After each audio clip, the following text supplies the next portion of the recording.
ನಮಸ್ಕಾರ. ಕನ್ನಡ ರಾಜ್ಯೋತ್ಸವ ಒಂದು 4-5 ವರ್ಷದಿಂದ ಕೋಲಾರ, ಬೆಂಗಳೂರಿಂದ ಒಂದು 60-70 ಕಿಲೋಮೀಟರ್ ದೂರದಲ್ಲಿರಬೇಕು. ಕೋಲಾರದಲ್ಲಿ ನವೆಂಬರ್ 1ನೇ ತಾರೀಕು ಕನ್ನಡ ರಾಜ್ಯೋತ್ಸವ. ಅಯ್ಯೋ ಅಯ್ಯೋ ನೋಡ್ಬೇಕು ಸ್ವಾಮಿ, 2 ಕಣ್ಣಲ್ಲಿ ನೋಡೋಕ್ಕಾಗಲ್ಲ ವಿಜೃಂಭಣೆನ. ಏನು ಬರ್ತಾ ಇದ್ದಾರೆ ಜನ ಪ್ರೊಸೆಷನಲ್ಲಿ. ಅಪ್ಪ ನಾನು ಅನ್ಕೊಂಡೆ ಏನು ಗುರು, ಕೋಲಾರ ತೆಲುಗು ಬೆಲ್ಟು, ಜನ ತೆಲುಗುನೇ ಮಾತಾಡ್ತಾರೆ, ಅಂಥದ್ರಲ್ಲಿ ಇಲ್ಲಿ ಇಂಥ ರಾಜ್ಯೋತ್ಸವ ಮಾಡ್ತಾವಲ್ಲ ಅಂತ ಖುಷಿ ಆಗ್ಬಿಡುತ್ತೆ ನನಗೆ. ಬರ್ತಾ ಇತ್ತು ಪ್ರೊಸೆಷನು, ಹಿಂಗೆ ಹೋಯ್ತು ನನ್ನ ಎದುರುಗಡೆ ಒಬ್ಬ ಮನುಷ್ಯ, ತಾಯಿ ಭುವನೇಶ್ವರಿ ದೇವಿಗೆ, ಕನ್ನಡ ಮಾತೆಗೆ ಅಂತ ಇದ್ದಾನೆ. ಜೈ ಅನ್ನೋರ ಸಂಖ್ಯೆ ಕಮ್ಮಿ ಆದಾಗ ಪಾಪ ಮನುಷ್ಯ ಬೇಜಾರಾಯ್ತಾ ಮನುಷ್ಯನಿಗೆ. ತಿರ್ಗಂದ್ರೆ ರೇ ಏನ చేసు ನಾವು ಚಪ್ರ ರೇ, ತಾಯಿ ಭುವನೇಶ್ವರಿ ದೇವಿಗೆ ಚಪ್ರ. ಈ ತರ ಸ್ವಾಮಿ ರಾಜ್ಯೋತ್ಸವ ಹಿಂಗಾಗಿದೆ. ಮಾಡಬೇಕು ನವೆಂಬರ್ಗೆ, ಮಾಡ್ತೀವಿ ಅಷ್ಟೇ. ಬರೀ ನವೆಂಬರ್ಗೆ ಸೀಮಿತ. ಏನ್ ತಾಯಿ ಭುವನೇಶ್ವರಿ ದೇವಿನೇ ಮೈ ಮೇಲೆ ಬಂದ ಹಂಗೆ ಅಬ್ಬಬ್ಬಾ ಹಂಗೆ ಕನ್ನಡ ಅಂದ್ರೆ ರಕ್ತದ ಕಣ ಕಣ. ಅಯ್ಯೋ ದೇವ್ರೆ, ಹಂಗೆ ಬೇಡ ಸ್ವಾಮಿ. ಈ ಥರದ ರಾಜ್ಯೋತ್ಸವ ಬೇಕಾಗಿಲ್ಲ ನಮಗೆ. ಬರೀ ಆರ್ಕೆಸ್ಟ್ರಾ, ಫಂಕ್ಷನ್ನು, ಕಾಮಿಡಿ ಶೋಸು ಇಷ್ಟಕ್ಕೆ ಸೀಮಿತ ಆಗೋದು ಬೇಡ. ರಾಜ್ಯೋತ್ಸವ ಅಂದರೆ ವರ್ಷ ಪೂರ್ತಿ ಇರಬೇಕು.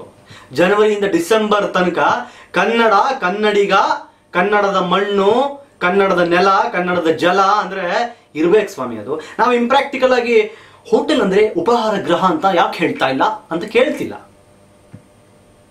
ಮೊಬೈಲ್ ಫೋನ್ಗೆ ನೀವು ಜಂಗಮ ಗಂಟೆ ಅಂತ ಯಾಕೆ ಕರೆಯಲ್ಲ ಅಂತ ನಾವು ಹೇಳಲ್ಲ.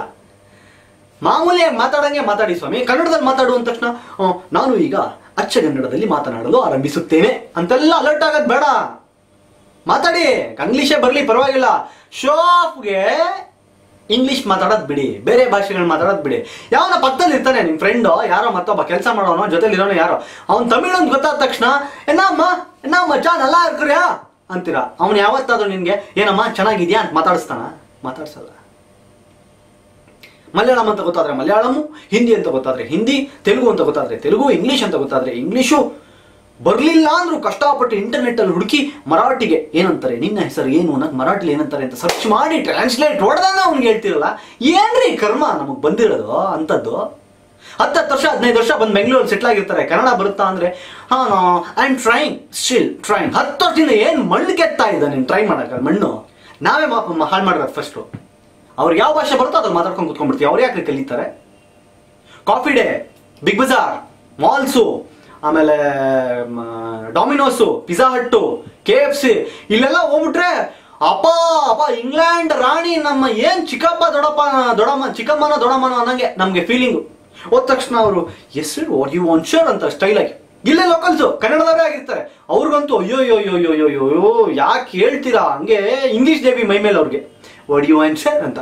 ಅವು ನಿಮಗೆ ವಾಟ್ ಯು ವಾಂಟ್ ಅಂದ ತಕ್ಷಣ ಅಲ್ಲ ಇವನೇ ನಮಗೆ ವಾಟ್ ಯು ವಾಂಟ್ ಅಂತ ಇಂಗ್ಲೀಷಲ್ಲಿ ಕೇಳ್ಬಿಟ್ನಲ್ಲ ಅಂದ್ಬಿಟ್ಟು I want one this what pizza coffee.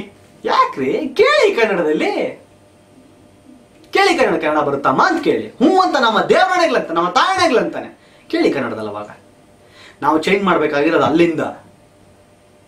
ಎಲ್ಲೋ ಒಂದು ಕಡೆ ಕುತ್ಕೊಂಡು ಫೀಡ್ಬ್ಯಾಕ್ ಕೊಡ್ರಿ ಅಂತಂದ ತಕ್ಷಣ ಏನು ಇಂಗ್ಲೀಷಲ್ಲಿ very nice taste, nice ambience ಅದು ಬರುತ್ತಲ್ಲ. ನಾನು ಇಲ್ಲೇ ಟ್ರಿನಿಟಿ ಹತ್ರ ಒಂದು ಡಾಮಿನೋಸ್ ಇದೆ, ಅಲ್ಲಿ ಹೋದಾಗ ನಾನು ಓದ್ತಾ ಇರ್ತೀನಿ ಏನೇನು ಬರೀರ್ತಾರೆ ಫೀಡ್ಬ್ಯಾಕ್. ಒಬ್ಬ ಬರಿಬಾರ್ದೇನ್ರಿ ಕನ್ನಡದಲ್ಲಿ? ಏನು ಕನ್ನಡಿಗರು ಹೋಗೋದೇ ಇಲ್ವಾ? ಫೀಡ್ಬ್ಯಾಕ್ ಅಂದ ತಕ್ಷಣ ಎಲ್ಲ ಏನು ಪೇಜ್ ಗಟ್ಟಲೆ ಇಂಗ್ಲೀಷಲ್ಲೇ ಬರೀಬೇಕು ಅಂತ ರೂಲ್ಸಾ? ಹೋಗಿ ಅಲ್ಲಿ ಟ್ರಿನಿಟಿಲಿ ಏನಿಲ್ಲ ಅಂದ್ರೆ ವಾರಕ್ಕೊಂದ್ಸಲ ನಾನು ಹೋಗ್ತೀನಿ, ಪ್ರತಿ ಸಲ ಹೋದಾಗಲೂ ಕನ್ನಡದಲ್ಲಿ ಬರ್ದಿರ್ತೀನಿ. ಅಲ್ಲಿಂದ ಬದಲಾಗಬೇಕು. ಆಮೇಲೆ ಇದು ಪಾನಿಪುರಿ, ಗೋಲ್ಗಪ್ಪ ಎಲ್ಲ ಮಾಡ್ತಿರ್ತಾರೆ ಗೊತ್ತಾ? ಅಲ್ಲಿ ಹೋದ ತಕ್ಷಣ ಅದು ಹೆಂಗೆ ನಮಗೆ ಹಿಂದಿ ದೇವ ಮೆತ್ಕೊಳ್ಳುತ್ತೆ, ನಮ್ಗೆ ಅದು ಅರ್ಥನೇ ಆಗಲ್ಲಪ್ಪ. ಭಯ್ಯ ಚಾರ್ ದೇ ದೋ, ಭಯ್ಯ ಮುझे एक काम करो, पहले मसाल पूरी दे दो, बाद में पानी पूरी दे दो. ಅಲ್ರೇ ಅವನ ಹತ್ರ 1.5-2 ವರ್ಷದಿಂದ ಹೋಗಿರ್ತೀರಾ. ನಿಮ್ಮಂಥವ್ರು 150-200 ಜನ ಕನ್ನಡಿಗರು ಎವ್ರಿ ಡೇ ಮೀಟ್ ಮಾಡ್ತಾರೆ. ಅವನು ನಮ್ಮ ದೇವರಾಣೆ ಕನ್ನಡ ಕಲಿಬೇಕು ಅಂತ ಅನ್ಸಲ್ಲ. ಹೋಗ್ಬಿಟ್ಟು ನೀವುಗಳು ಇದ್ರಿಲ್ಲಪ್ಪ, ಅಯ್ಯೋ ಹೋಗಿ ನಿಮಗೆ ಹಿಂದಿಲ್ಲ ಅವನ ಹತ್ರ ಮಾತಾಡ್ಬಿಟ್ರೆ ಆಹಾ ಅವನನ್ನ ಸಂತೃಪ್ತ ಮಾಡಿದ ಒಂಥರ ಸಮಾಧಾನ, ನೆಮ್ಮದಿ ನಿಮಗೆ. ನಿಮ್ಮಂಥವ್ರಿಗೆಲ್ಲ ನಮಸ್ಕಾರ ಕಣ್ರಪ್ಪ. ಕನ್ನಡ ರಾಜ್ಯೋತ್ಸವ 1 ದಿನ, 1 ತಿಂಗಳ, 1 ವಾರದ ಹಬ್ಬ ಅಲ್ಲ, ವರ್ಷವಿಡೀ ಆಚರಿಸಬೇಕಾದ ಹಬ್ಬ. ಇಲ್ಲಿರಬೇಕು ಕನ್ನಡ, ಇಲ್ಲಿರಬೇಕು ಕನ್ನಡ. ಅರ್ಥ ಆಯ್ತಾ? ಏನು ಅರ್ಥ ಆಯ್ತೋ ಏನೋ. ಜಾಸ್ತಿ ಅರ್ಥ ಆಯ್ತು ಅಂದರೆ ಹುಚ್ಚ ವೆಂಕಟ್ ಥರ ಮಾತಾಡೋಂಗ್ಬಿಡ್ತೀರೋ ನೀವು. ಜಾಸ್ತಿ ಏನು ಹೇಳೋಕ್ಕೆ ಇಷ್ಟಪಡಲ್ಲ.